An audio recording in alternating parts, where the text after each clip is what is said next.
So hello दोस्तों की हाल चाल थोड़े सारे दा एक काफी तो स्वागत है मेरी एक नई वीडियो। सो गाइस, जैसा कि इस वीडियो के थंबनेल पे आप देख के आए हो, इस वीडियो में हम क्या बात करेंगे एग्रीकल्चर की। कहां से? लवली प्रोफेशनल यूनिवर्सिटी से। तो जैसा कि मुझे पता है आप सब में से बहुत सारे लोग हैं जो 12th के एग्जाम में खत्म हो चुके हैं, और आप में से बहुत सारे लोग हैं जो अपनी आगे की फर्दर स्टडी एग्रीकल्चर में करना चाहते हैं। एग्रीकल्चर करने के लिए वो अच्छी यूनिवर्सिटी ढूंढ रहे होंगे, उसके बारे में उनको सारी डिटेल चाहिए होगी कि कैसे आपकी जो एडमिशन है हो जाएगी, क्या एडमिशन प्रोसेस रहने वाला है। तो आज की इस वीडियो में हम यही डिस्कस करने वाले हैं कि एग्रीकल्चर कोर्स में आपकी लवली प्रोफेशनल यूनिवर्सिटी एलपीयू में कैसे आपका एडमिशन प्रोसेस होगी, क्या आपका एडमिशन क्राइटेरिया है, क्या एलिजिबिलिटी क्राइटेरिया, पूरा एडमिशन प्रोसेस बताऊंगा, कितनी पर सेमेस्टर फीस रहने वाली है, टोटल कितना खर्चा आपका आने वाला है। ये सारी चीजें इस वीडियो के एंड तक हम डिस्कस करने वाले हैं, तो वीडियो को बिना स्किप करें एंड तक देखना। उससे पहले अगर आप मेरे चैनल पे नए हो तो चैनल को लो सब्सक्राइब, ताकि कोई भी लेटेस्ट इन्फॉर्मेशन एग्रीकल्चर से रिलेटेड या प्लेसमेंट से रिलेटेड, जॉब से रिलेटेड आपको चाहिए तो इस चैनल पे आपको सबसे जल्दी और अच्छे तरीके से देखने को मिल जाएगी। तो चैनल को बिना सब्सक्राइब करे बिना बिल्कुल मत जाना। शुरू करते हैं अपनी वीडियो, जिसमें हम डिस्कस करने वाले हैं एग्रीकल्चर का admission process lovely professional university से। तो सबसे पहले तो आप आ जाएंगे, कोई भी चीज अगर आपको जाननी है तो आपको सिर्फ ट्रस्टेड सोर्स के ऊपर ही विश्वास करना है, ठीक है। यहाँ पे जो ट्रस्टेड सोर्स रहता है, जिसके ऊपर मैं विश्वास करता हूँ, वो रहती है एलपीयू की ऑफिशियल वेबसाइट। इसके ऊपर आपको ए टू जेड सारी इन्फॉर्मेशन देखने को मिल जाती है, बट वो जो नए नए बच्चे होते हैं उनको वो इन्फॉर्मेशन समझ नहीं आती। तो मैं आपको सारी इन्फॉर्मेशन है जो ऑफिशियल वेबसाइट से बताने वाला हूँ, सारी इन्फॉर्मेशन ऑफिशियल वेबसाइट से समझाऊंगा, ताकि मेरे समझाने के बाद अगर आपको सारी चीजें वेरीफाई भी करनी हो तो आप ऑफिशियल वेबसाइट के ऊपर जाके सारी चीजें खुद एक बार भी पढ़ सकते हैं। तो अगर आपको ऑफिशियल वेबसाइट के ऊपर आना है तो गूगल के ऊपर जाके आपको क्या सर्च करना है, lpu.in ऐसे कुछ करके आप ऑफिशियल वेबसाइट के ऊपर आ जाएंगे। एलपीयू में सारे कोर्स अवेलेबल है जिनको में आप एडमिशन लेनी है।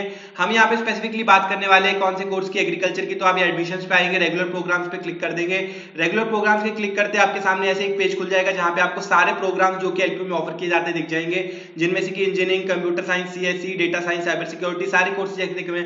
हम यहाँ पे स्पेसिफिकली बात करने वाले हैं बीएससी एग्रीकल्चर के कोर्स की। तो यहाँ पे हम एग्रीकल्चर के ऊपर क्लिक कर देंगे। जैसे आप एग्रीकल्चर के ऊपर क्लिक करोगे तो आपके सामने एग्रीकल्चर बीएससी एग्रीकल्चर के रिलेटेड जो पूरा पेज है खुल के आ जाएगा। इस पेज के ऊपर आपको बीएससी एग्रीकल्चर से रिलेटेड एलपीयू में सारी इन्फॉर्मेशन मिल जाएगी, एडमिशन प्रोसेस, एलपीयू नेक्स्ट का एग्जाम, ठीक है, एलिजिबिलिटी क्राइटेरिया, सारी चीजें आपको देखने को मिल जाएगी। तो अगर हम जब भी एडमिशन लेना चाहते हैं किसी भी कोर्स में, किसी भी यूनिवर्सिटी में, सबसे पहले हमको किस बात का ध्यान रखना है कि हम उस यूनिवर्सिटी में एलिजिबिलिटी क्राइटेरिया को भी, मतलब एलिजिबल है भी या वहां पे एडमिशन लेने के लिए नहीं। उसके बाद हम क्या चेक करेंगे, एडमिशन क्राइटेरिया। तो सबसे पहले मैं आपको दिखा देता हूं कि अगर आप एग्रीकल्चर के कोर्स में एडमिशन लेना चाहते हैं तो आपको क्या रहने वाला एलिजिबिलिटी क्राइटेरिया, ठीक है, कौन सा, बीएससी एग्रीकल्चर के कोर्स में। तो बीएससी एग्रीकल्चर का जो कोर्स है वो टोटल 4 साल का कोर्स है, जिसमें आपके टोटल 8 सेमेस्टर रहने वाले हैं। एलपीयू में जो अगर आप करने वाले हैं एग्रीकल्चर की डिग्री, वो आपकी आईसीएआर एग्रीगेटेड है। अगर आपको कोई भी गवर्नमेंट जॉब वगैरह करनी है या एग्रीकल्चर से रिलेटेड कुछ भी गवर्नमेंट से रिलेटेड करना है, तो आपके पास जो आपकी डिग्री है वो आईसीएआर एग्रीगेटेड होनी चाहिए, ठीक है। पंजाब में सिर्फ एलपीयू ही है जो कि एग्रीकल्चर के मामले में आईसीएआर एग्रीगेटेड है। बाकी जितनी भी गवर्नमेंट यूनिवर्सिटीज होती हैं वो सारी आईसीएआर एग्रीगेटेड रहती है, बट वहां पे एडमिशन लेना थोड़ा सा टफ रहता है। वहां पे मार्क्स है जो आपको कंपटीशन एग्जाम देने पड़ते हैं, वो क्लियर होता है तो ही आपको एडमिशन मिलती है। तो जिन बच्चों को भी वहां एडमिशन नहीं मिली है वो प्राइवेट यूनिवर्सिटी में एडमिशन लेने का सोचते हैं जो कि आईसीआर से एग्रीगेटेड हो। तो यहाँ पे पहला पॉइंट यही है कि जो यहाँ पे एलपीयू है वो आईसीआर से एग्रीगेटेड है, तो जो आपकी डिग्री मिलने वाली है वो आपको वैलिड मिलने वाली है, जिसके बेसिस के ऊपर आप किसी भी गवर्नमेंट या प्राइवेट जॉब कर सकते हैं। तो उसके बाद जो आता है हमारा एलिजिबिलिटी क्राइटेरिया। तो सबसे पहले आपको एलिजिबिलिटी क्राइटेरिया देखने को मिल जाएगा। एलिजिबिलिटी क्राइटेरिया क्या आपका रहने वाला है कि आपके 10+2 में मिनिमम 60% मार्क्स होने चाहिए, ठीक है। एग्रीगेटेड 10+2 में मिनिमम 60% मार्क्स होने चाहिए। इंग्लिश जो आपका सब्जेक्ट है वो कंपलसरी होना चाहिए। उसके साथ आपके कोई भी और 3 सब्जेक्ट हो सकते हैं। कौन कौन से? फिजिक्स, केमिस्ट्री, मैथ्स, बायोलॉजी और एग्रीकल्चर। इनमें से आपके कोई भी 3 सब्जेक्ट हो सकते हैं इंग्लिश के साथ। टोटल 4 सब्जेक्ट रहेंगे और सब में मिला के आपके मोर देन 60% मार्क्स होने चाहिए। उसके बाद है जो आपके इतने 60% मार्क्स है तो आपको देना पड़ेगा एलपीयू नेक्स्ट का एग्जाम या सीयूईटी का एग्जाम। इन दोनों में से अगर आपका कोई भी एग्जाम क्लियर है तो आप एलपीयू में एडमिशन लेने के लिए एलिजिबल है। तो ये रहा यहाँ पे एलिजिबिलिटी क्राइटेरिया। उसके बाद अगर हम बात करें कि यहाँ पे जो मिनिमम एज रहने वाली है बीएससी एग्रीकल्चर में एडमिशन लेने के लिए वो रहने वाली 16 ईयर्स। अगर आप 16 ईयर्स से कम है तो आपको बीएससी एग्रीकल्चर में एडमिशन नहीं मिलने वाली, तो आपकी मिनिमम एज 16 होनी चाहिए यहाँ पे अगर आप लेना चाहते हैं एडमिशन। उसके बाद अगर हम बात करें एलपीयू नेक्स्ट का जो एग्जाम है वो आप कहाँ पे दे सकते हैं। एलपीयू नेक्स्ट अब यहाँ पे 2 एग्जाम होते हैं, एक होता है एलपीयू नेक्स्ट जो एलपीयू है खुद कंडक्ट कराता है, और दूसरा एग्जाम है सीयूईटी का जो कि गवर्नमेंट एक बेस्ड एग्जाम है, जिसके बेसिस के आप डिफरेंट यूनिवर्सिटीज में एडमिशन ले सकते हो। यहाँ पे जो एलपीयू नेक्स्ट एग्जाम है वो सिर्फ एलपीयू कंडक्ट कराता है, इसका खुद का एडमिशन और स्कॉलरशिप टेस्ट है, जिसके बारे में हम नीचे एडमिशन प्रोसेस जब डिस्कस करेंगे तब ज्यादा डिटेल में डिस्कस करेंगे। जो एलपीयू नेस्ट एग्जाम है वो दो, या तो आप घर पे बैठे बैठे होम बेस्ड एग्जाम दे सकते हो या आप सेंटर बेस्ड एग्जाम भी दे सकते हो, दोनों ही ऑप्शन आपके पास अवेलेबल रहने वाली है। वो भी है जब हम एडमिशन प्रोसेस डिस्कस करेंगे उसमें डिस्कस कर लेंगे। तो ये हो गया आपका यहाँ पे, ठीक है, एलिजिबिलिटी क्राइटेरिया। अब आता है एडमिशन क्राइटेरिया कि हाँ ठीक है एलिजिबल तो है, लेकिन अब एडमिशन का क्राइटेरिया क्या है, क्या एलपीयू नेस्ट का एग्जाम देना कंपलसरी है या सीयूईटी का एग्जाम देना कंपलसरी है? तो आंसर है यस। अगर आपको यहाँ पे एडमिशन लेनी है तो अगर आपको या तो एलपीयू नेस्ट का एग्जाम क्लियर करना पड़ेगा या सीयूईटी का जो एग्जाम है वो क्लियर करना पड़ेगा, तभी यहाँ पे आपको बीएससी एग्रीकल्चर में जो एडमिशन है मिलने वाली है। तो ये हो गया यहाँ पे एडमिशन क्राइटेरिया।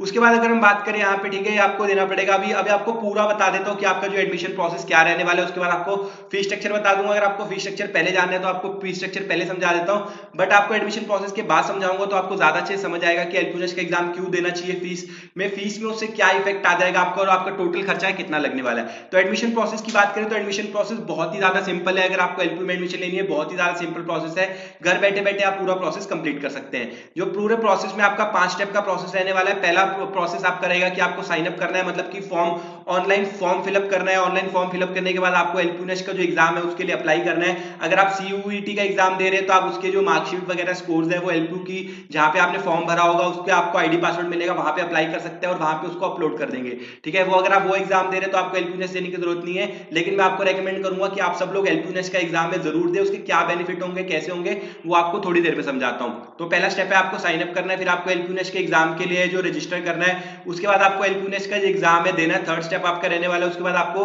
अपने रिजल्ट की वेट करनी है। रिजल्ट आने के बाद आपका जो रिजल्ट आ जाएगा आपको पता लग जाएगा कि आपने एग्जाम क्लियर किया है या नहीं किया। उसके बेसिस के ऊपर आपको जो सीट है अलॉट हो जाएगी और उसके बाद फाइनली अगर आपको सीट मिल जाती है तो आपका एडमिशन हो जाएगा। सिंपल सा एडमिशन प्रोसेस है, घर बैठे बैठे आप पूरा कंप्लीट कर सकते हैं। अगर आपको और डिटेल में समझा दूं एडमिशन प्रोसेस ताकि आपको कोई भी जो कंफ्यूजन है ना आए, वो भी अच्छे से समझा देता हूं ताकि आपको कोई भी कंफ्यूजन नहीं बचनी पाए। सारा एडमिशन प्रोसेस है जो नीचे यहाँ पे डिस्क्रिप्शन में और ज्यादा डिटेल में लिखा हुआ है। जैसे कि पहला स्टेप आपका रहने वाला है साइन अप।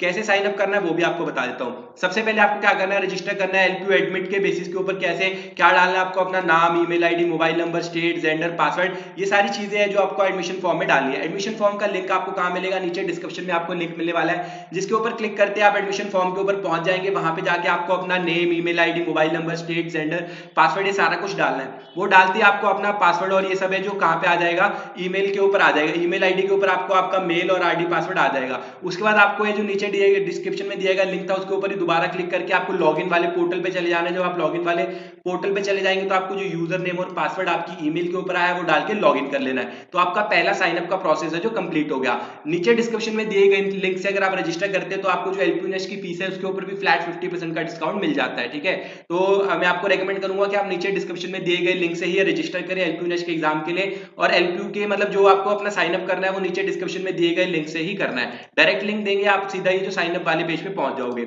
दूसरा स्टेप आपका रहने वाला है कि आपको एलपीयू नेस्ट के लिए अप्लाई करना है। एलपीयू नेस्ट का एग्जाम क्या है, एंट्रेंस और स्कॉलरशिप टेस्ट है। नीचे आप देख भी सकते हैं LPU NEST is an online test which act as a admission gateway, ठीक है। एडमिशन गेटवे की तरह एक्ट करता है एलपीयू नेस्ट के साथ ही साथ आपको इसके बेसिस के ऊपर क्या मिल जाती है, स्कॉलरशिप मिल जाती है। तो अब आपको एलपीयू नेस्ट के एग्जाम के लिए कैसे रजिस्टर करना है, आपने नीचे डिस्क्रिप्शन में दिए गए लिंक से साइन अप कर लिया। उसके बाद आपको जो ईमेल आईडी पे पासवर्ड आया होगा उससे आपको लॉगिन करके, ठीक है, एलपीयू एडमिट वाला जो पेज है वो खोल लेना। उसके बाद आपको वहां पे जो डिपॉजिट करनी है अपनी टेस्ट फीस, जो कि देखो अगर आप मतलब कि नीचे डिस्क्रिप्शन में दिए गए लिंक से रजिस्टर नहीं कर रहे हो, डायरेक्टली वेबसाइट से जाके कर रहे हो, तो आपको जो फीस रहने वाली है वो बॉयज के लिए रहने वाली है 1000 रुपीज एंड 500 रहने वाली है गर्ल्स के लिए, अगर आप ऑनलाइन अप्लाई करते हो। अगर आप यहाँ पे प्रिंटेड फॉर्म लेना चाहते हो तो आपको 1500 रुपए रहने वाली है बॉयज को फीस और 1000 रुपीज रहने वाली है गर्ल्स को।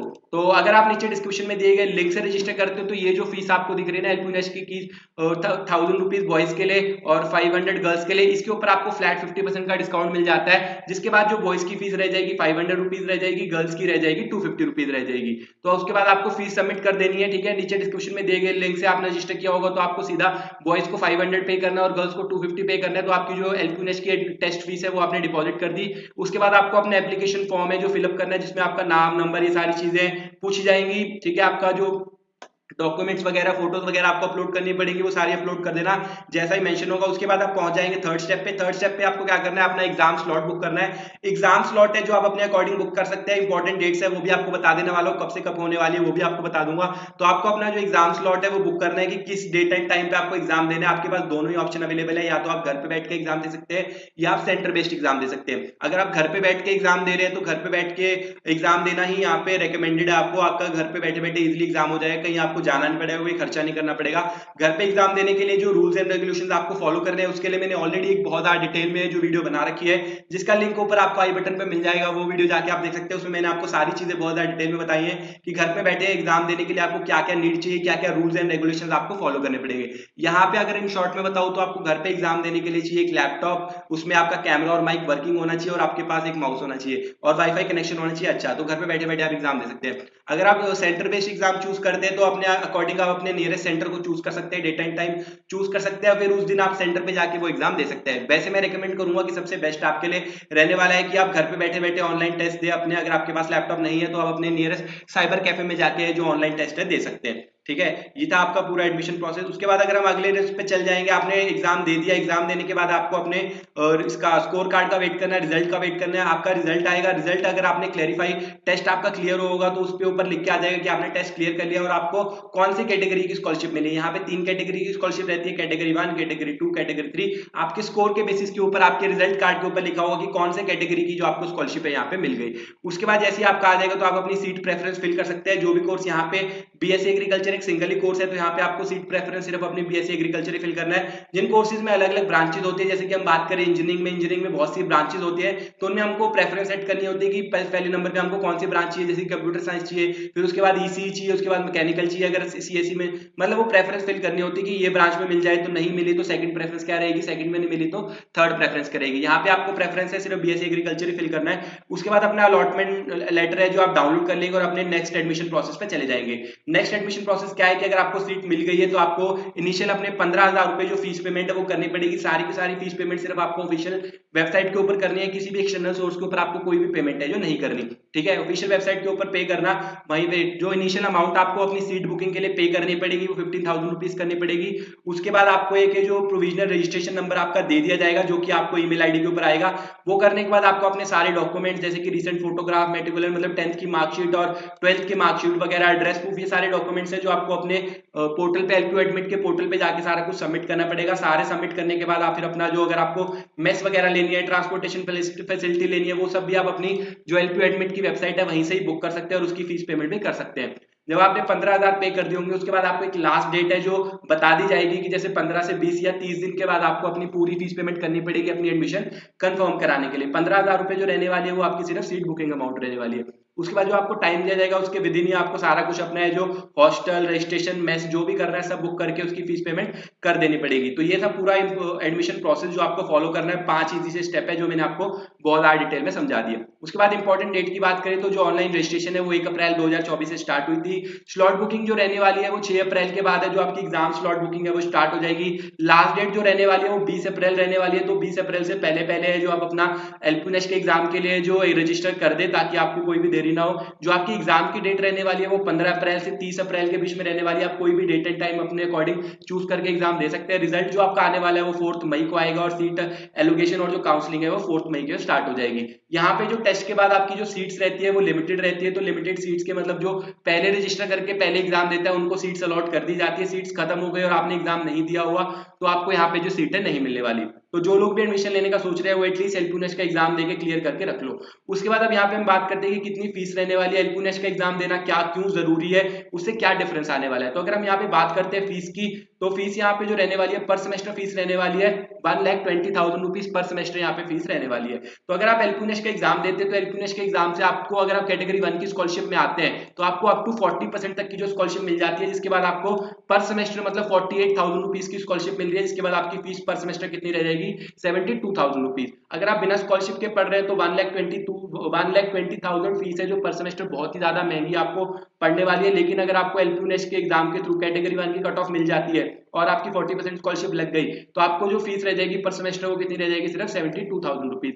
उसी तरह जैसे मैंने आपको पहले भी बताया था कि एलपीयू की 3 कैटेगरी है, कैटेगरी 1, कैटेगरी 2, कैटेगरी 3। अगर आपको तीनों कैटेगरी में से जैसे कैटेगरी 1 की स्कॉलरशिप लगती है तो आपको मिलती है 40% की स्कॉलरशिप, कैटेगरी 2 की स्कॉलरशिप लगती है तो आपको मिलती है 35% की, और कैटेगरी 3 की स्कॉलरशिप लगती है तो आपको मिलती है 30% की स्कॉलरशिप। तो अगर आपको सबसे लोएस्ट स्कॉलरशिप जो कि कैटेगरी 3 की स्कॉलरशिप भी लगी तो भी आपको 30% की स्कॉलरशिप लगती है। मतलब आप पर सेमेस्टर कितना सेव करने वाले हैं 36,000 रुपीज पर सेमेस्टर फीस है जो अपनी सेव करने वाले हैं। तो मैं इसलिए आपको रेकमेंड कर रहा था कि एलपीयू का एग्जाम जरूर दें। सिर्फ 500 रुपए का एग्जाम है बॉयज के लिए, 250 का है गर्ल्स के लिए, और इतना एग्जाम देके आप अपने पर सेमेस्टर अप्रोक्सीमेट 36,000 से लेके 48,000 पर सेमेस्टर फीस है जो सेव कर सकते हैं। इसलिए मैं आपको रेकमेंड कर रहा था कि CUET का एग्जाम आपने अगर दिया है तो दिया है, लेकिन आप LPU नेस्ट का एग्जाम जरूर दें ताकि आपको मैक्सिमम स्कॉलरशिप मिल जाए। और जैसे कि मैंने आपको बताया कि आपकी 20 अप्रैल रहने वाली है लास्ट डेट। 20 अप्रैल के बाद है जो शेड्यूल, अगला शेड्यूल स्टार्ट हो जाएगा एग्जाम के।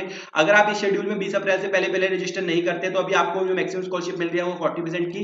और अगर आप अगले जो शेड्यूल में रजिस्टर करते हैं उसमें आपको पहले तो अगर सीट खाली होंगी तो ही एडमिशन अप्लाई करने का मौका दिया जाएगा, और अगर उसमें अप्लाई भी होंगी तो आपकी जो मैक्सिमम स्कॉलरशिप रह जाएगी तो कितनी रह जाएगी, सिर्फ 35% की। तो आपको 5% की स्कॉलरशिप का जो लॉस भी हो जाएगा अगले सेमेस्टर में, अगर मतलब आप अगले उसमें शेड्यूल में रजिस्टर करते हैं। तो ये थी पूरी डिटेल। अगर आप टोटल खर्चे की बात करें तो टोटल खर्चा यहाँ पे पर सेमेस्टर फीस बिना किसी स्कॉलरशिप का आपकी रहने वाली है 1,20,000 रुपए और 4500 रुपए आपके पर सेमेस्टर एग्जामिनेशन फीस है। तो आपकी टोटल एकेडमिक फीस रहेगी 9,96,000 रुपीज। उसके बाद अगर हम बात करें हॉस्टल का, एक साल का खर्चा आपका रहने वाला है 1,32,000 रुपीज। 4 साल आप पे करेंगे तो 5,28,000 रुपीज आपको टोटल पे करने पड़ेंगे। तो टोटल बजट जो आपका रहने वाला है बिना किसी स्कॉलरशिप के, अगर आप एग्रीकल्चर करते हैं तो 15,24,000 रुपीज आपका बजट रहने वाला है अगर आप एग्रीकल्चर करते हैं LPU से बिना किसी स्कॉलरशिप के। और अगर आपको स्कॉलरशिप मिल जाती है 40% की तो आपका ये बजट है अप्रोक्सीमेट 8 से 9 लाख का हो जाएगा। तो काफी ज्यादा मेजर डिफरेंस आता है अगर आप LPU नेस्ट का एग्जाम देते हैं टाइमली।